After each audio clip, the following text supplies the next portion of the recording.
Hi, I'm Lynn Wise, and with me today is Eugene Chausovsky to be talking about the rising instability in Central Asia. So, Central Asia is sometimes an overlooked area of the world, but there's been a lot of political instability, security issues going on there. Why does it matter in the kind of global scheme of things?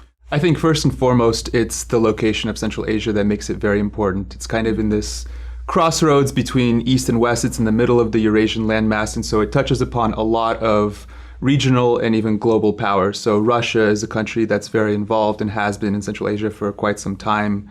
You see China increasing its own involvement, especially in the economic sphere, but increasingly in the security issues.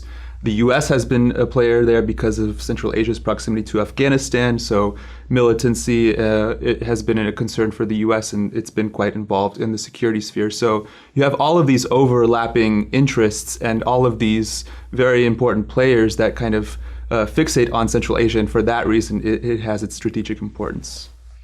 So one of the main items in the news right now is the death of the president of Uzbekistan, Islam Karimov, and who will succeed him.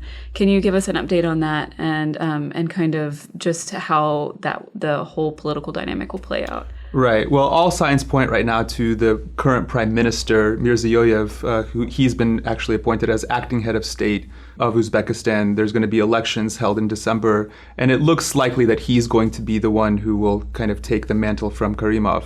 Now, the reason that this is so important is Karimov was the only president of modern-day Uzbekistan. Ever since the country gained independence from the Soviet Union in 1991, he has been in charge of the country, actually even before. And so this succession process is unprecedented in the country. And Uzbekistan is very strategic within Central Asia. It's the only country that borders all of the other Central Asian states. It's got the highest population in Central Asia. The Fergana Valley, which is kind of the agricultural and demographic core of Central Asia, is mostly within Uzbekistan. So it really matters both who leads Uzbekistan and what foreign policy they take. So Karimov, up until this point, until his death, had taken on a sort of a neutral, isolationist foreign policy where he didn't quite fully align with any regional power. He did some balancing between Russia and the US and now increasingly China. So that's the big question, is because he has been the only leader, will there be a significant change because of his passing? Now, it seems like, or at least Mirziyoyev has said officially, that he's going to carry on that neutralist foreign policy, but he has a lot of challenges facing him in the months ahead. Mm-hmm. And the government has said that they will hold elections in December. Is there any chance that he will not get the presidency, or that there will be that somebody else, another candidate, will step in? I think right now the challenge is not so much that it's going to be another candidate who's going to compete with Mirziyoyev. I think the challenge is the broader issues facing Uzbekistan that he is going to have to deal with, or any president would have to deal with. So you have essentially an economic situation which has become much more tenuous. And this is really facing the entire region. With Uzbekistan being a major energy producer, the low price of oil and natural gas has really hurt their coffers.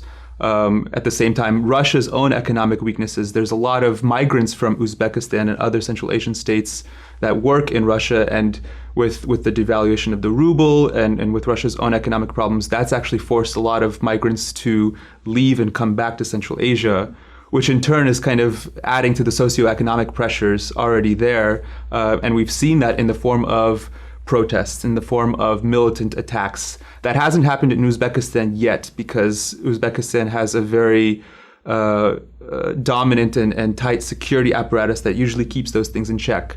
But we have seen that happen in countries like Kazakhstan, Kyrgyzstan. There was recently a terrorist attack there. And that's the concern, is can that stability of Uzbekistan be maintained in this leadership transition? And similarly, we've seen kind of a government shakeup in Kazakhstan, presumably to counteract the instability in that country. How is that? Are the concerns around that similar to those in Uzbekistan? Or how is that different? Yeah, very much so. I think Kazakhstan has a lot in common with Uzbekistan, just in the sense that Nazarbayev, the Kazakh president, he has also been in power throughout Kazakhstan's entire post-Soviet independence. He's also quite advanced in age. So they're definitely thinking about the succession process there. And now they have kind of Uzbekistan as a test case for it. In addition to that, yes, there is the same socioeconomic issues happening in Kazakhstan, in some ways even more acutely because, as I mentioned previously, there's been a few militant attacks that have happened just this year, protests that have been happening in Kazakhstan for the past year or so.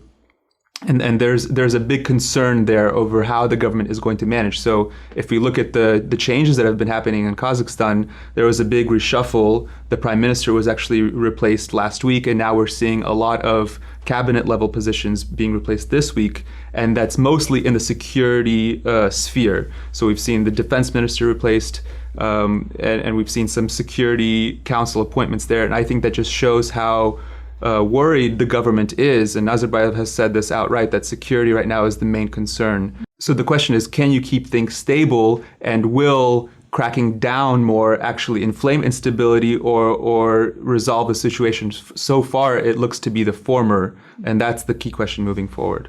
Be interesting to watch. Thank you. For more on Central Asia, please visit stratfor.com.